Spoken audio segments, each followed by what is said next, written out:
Guarda, per Lukaku io sto aspettando l'annuncio ufficiale, ecco. Quindi, cioè, Perché ridete, ragazzi? no, perché noi abbiamo bisogno comunque, cioè, no, No, stiamo prima- aspettando l'annuncio ufficiale, diverso. Perché ridete? È arrivato durante la conferenza, ma noi parliamo della conferenza. Tanto Lukaku è storia antica. Cominciamo. I rumori. Vedi? Io mi porto avanti perché immagino che anche McTominay sceglierà il suo numero preferito che ha da tanti anni, ma capito? Avanti, sempre avanti, ma siamo in antivigilia, quindi la conferenza. Tiberio Scognamiglio, benvenuto sul canale, benvenuti a tutti i nuovi iscritti, benvenuto Lukaku, benvenuto McTominay. Sarà questione, non so se lo fanno stesso ora, perché dicono forse per accelerare i tempi direttamente a Castelvolturno ci avranno qualche tapirulante per fare qualche visita magari non approfondita come la fanno a Villa Stewart, ma si deve chiudere in fretta perché manca un giorno e qualche ora alla chiusura del mercato e ovviamente dobbiamo ragionare su quello che ancora manca e che non si può fare, e ce lo dice proprio Conte, quindi lasciate il like per Conte e andiamo a vedere a capire cosa ci ha detto in conferenza. Ovviamente prima domanda era su Conte, ma non era ancora ufficiale,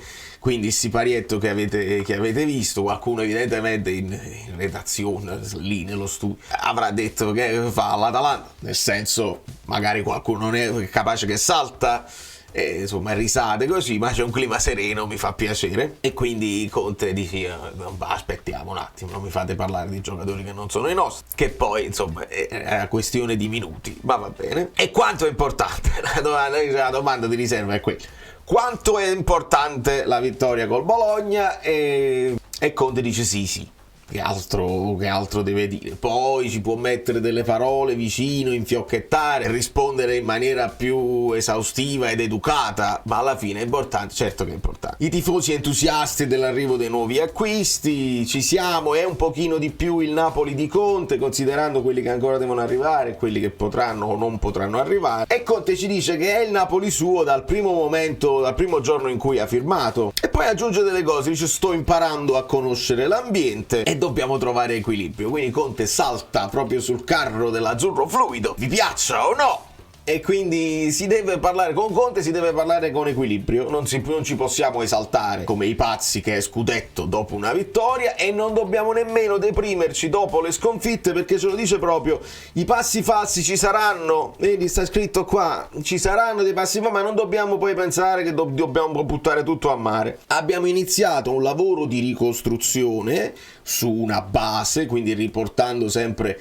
il valore di quello che è il gruppo storico, perché non lo può deprimere completamente. La squadra nostra, quindi ritorna il noi, oramai fissato nella pietra, e ho visto e serve la positività da parte del tifo, ma questi sono questo è il percorso, quindi ci possono essere dei passi falsi, ma il percorso ci deve portare a diventare gli antagonisti delle solite note. Quindi queste sono frasi di Conte che si ripetono, ed è bene che si ripetano in modo tale che ci entrano nel cervello e andiamo avanti e non facciamo cose pazzesche. E vuole instaurare, far crescere anche un senso di appartenenza da parte dei calciatori. Differenza, poi gli chiedono, tra il Verona e il Bologna, è stata una differenza soprattutto di atteggiamento, le palle spioventi venivano aggredite di più, e Conte ci ricorda: Molto bene, vedo un clima sereno, mi fa piacere. Allora,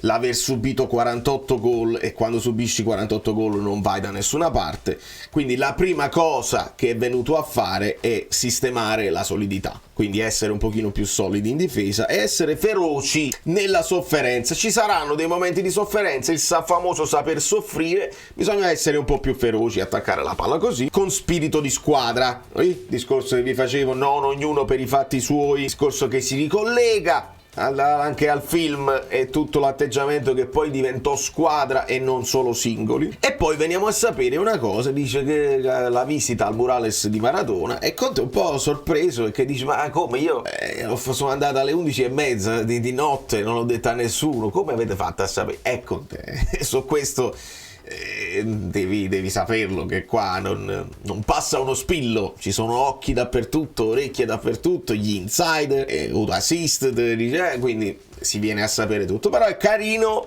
che l'abbia voluto fare in privato o in pseudo privato, perché poi ci ha portato la famiglia, quindi non ha voluto almeno apparentemente riflettori su di sé, su questa cosa. E si sa che quando si va a trovare il murales di Maradona, tutti quanti telecamere, tutti quanti apprezzano questo apprezzamento, e quindi non lo so, magari pure apposta, sapendo che poi alla fine usciva. Però è bello questo profilo un po' più basso. Io ci sono voluto andare per me, perché è un culto, ma non l'ho dovuto per forza pubblicizzare, piace. E poi arriva il momento di parlare un po' del Parma, e sarebbe anche il caso, e quindi rizzate le antenne, perché Conte va bene e mette in guardia noi, ambiente, tifosi, giornalisti, e ha messo in guardia anche i giocatori che il Parma non è una squadra da sottovalutare. Ci aggiunge, oltre ai risultati che ha fatto in campionato con Fiorentina e Milan, veniva anche da un'amichevole vinta con l'Atalanta 4-1, non ci dimentichiamo questo, e quindi sono cose che non succedono per caso. Ci inviteranno ad attaccare e poi sono bravi a chiudersi e a ripartire velocemente poi in avanti, in contropiede, quindi dobbiamo stare molto attenti in fase di possesso. E quindi questa partita, come altre, non saranno scontate. A un certo punto lo dice proprio, dice: noi dobbiamo esultare proprio assai ad ogni vittoria, perché non è che tu vinci per forza, devi vincere sul campo. Poi gli chiedono di Kvara, una serie di frasi fatte, insomma, un ragazzo per bene, si allena molto bene, da grande professionista, ha solo 23 anni, mi fa piacere che comunque lo ripeta, perché noi guardiamo Kvara e deve risolvere sempre tutto, è tra i più giovani della cucciolata, ha ancora ampi margini di miglioramento, può diventare anche più imprevedibile in questa nuova versione da trequartista, da numero 10, diciamo, non solo in banda, però può scegliere di andare sull'esterno o internamente. E quando ci parla del ruolo, insomma, dei trequartisti, ci aggiunge, a Conte piace aggiungere anche Matteo, Neres, David e Ngonghe. Quindi lo cita Ngonghe, e dobbiamo capire alla fine, perché manca pochissimo, ragazzi. Noi dobbiamo sistemare non solo la speranza di qualche altro acquisto, che può essere un esterno che possa giocare magari da tutte e due le parti. Ecco il nome di Ebimbe, le bimbe di Conte, che potrebbe tornare utile se non vuoi prendere un altro difensore, perché lì la situazione dei braccetti adattati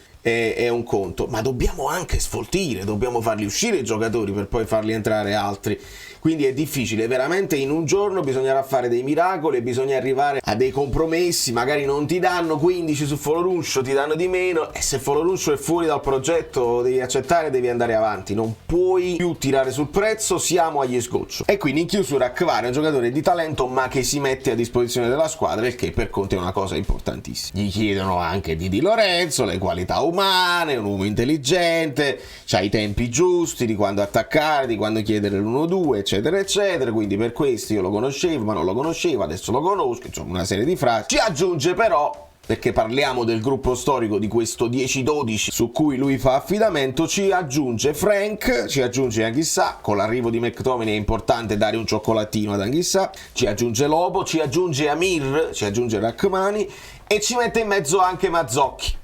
E qua, vedi, se Frank magari te lo coccoli perché sta arrivando un potenziale sostituto, insomma, o comunque della concorrenza a centrocampo, Mazzocchi arriva o non arriva un esterno, non lo vuoi perdere in quel pozzo di quelli che i tifosi vedono come però Castim si scarz e non abbiamo fatto sul mercato. Quindi da un cioccolatino anche a Mazzocchi, che si impegna molto, e lo sappiamo che si impegna molto. E Conte ripete quello che vi ho detto da un mesetto, che non si può fare tutto. In questa sessione di mercato non si può fare tutto, vediamo di fare il minimo. Ma quanto è importante la continuità?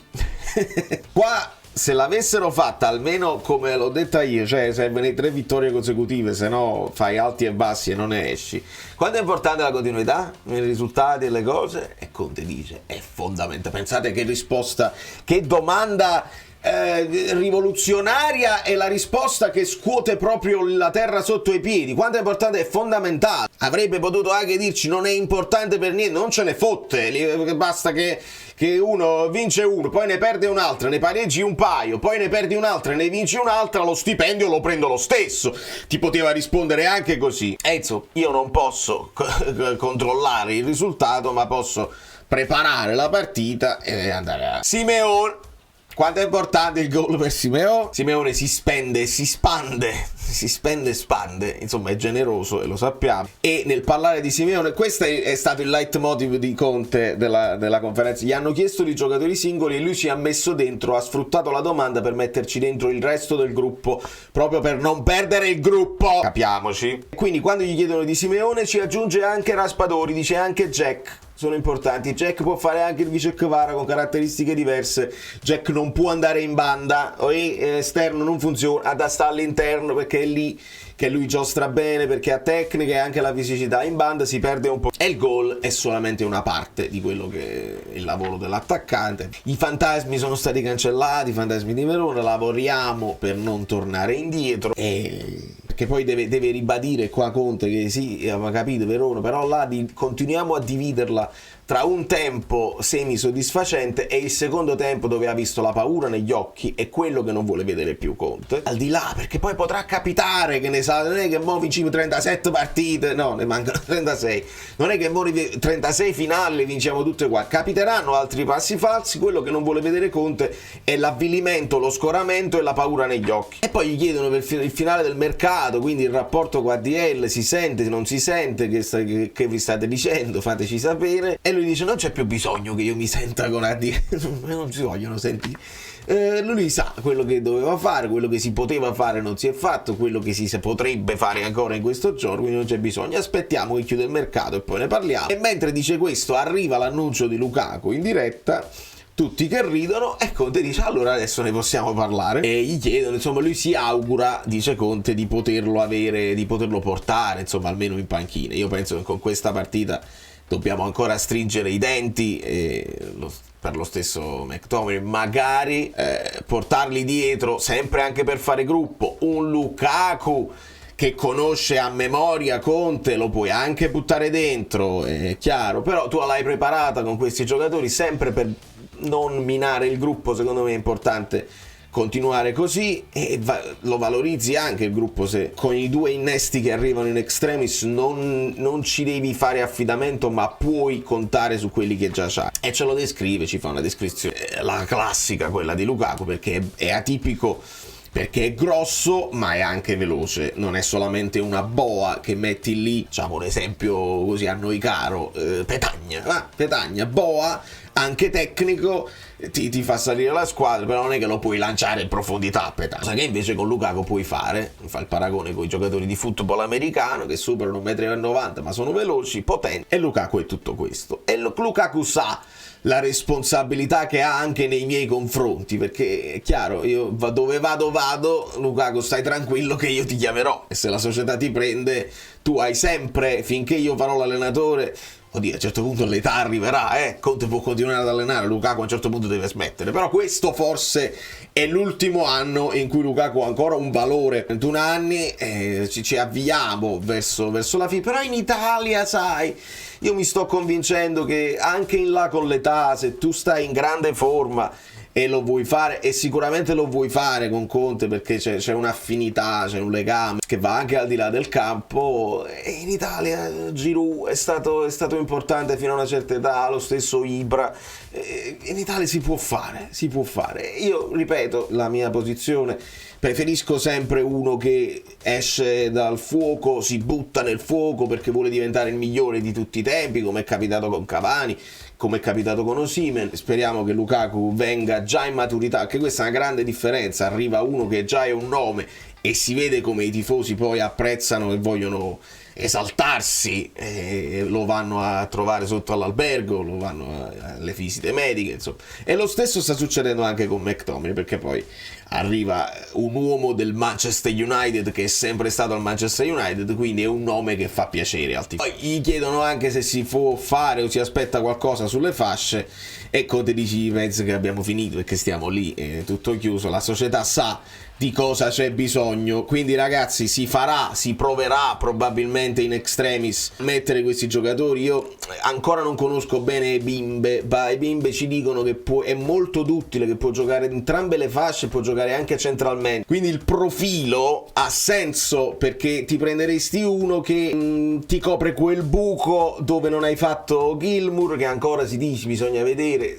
legato probabilmente a Osimhen. Se si chiude il mercato, Osimhen diventa più solamente una possibilità araba dove resta aperto il mercato, però tu poi non puoi riprendere i soldi che hai preso da Osimhen e reinvestirli al mercato chiuso. Quindi purtroppo, e qua lo cominciamo a dire già da adesso, se hai pensato delle operazioni che non sei riuscito a chiudere per una questione di tempistiche, perché i tempi sono quelli che sono, bloccali già per gennaio, lo voglio già sentire per gennaio, e non fare quel discorso vabbè poi vediamo, perché in questo momento siamo incompleti, e ci tengo a dirlo perché voglio fare un approfondimento domani col mercato, con la chiusura, dove faccio un confronto anche con i mercati degli anni passati, perché sì, abbiamo speso tanto, era indubbio che abbiamo speso tanto, vuoi considerare il cash flow, vuoi considerare gli ammortamenti, l'impatto al bilancio, quello che volete, lo sapete, qua andiamo un po' più nel profondo, nello specifico, ma abbiamo speso tanto.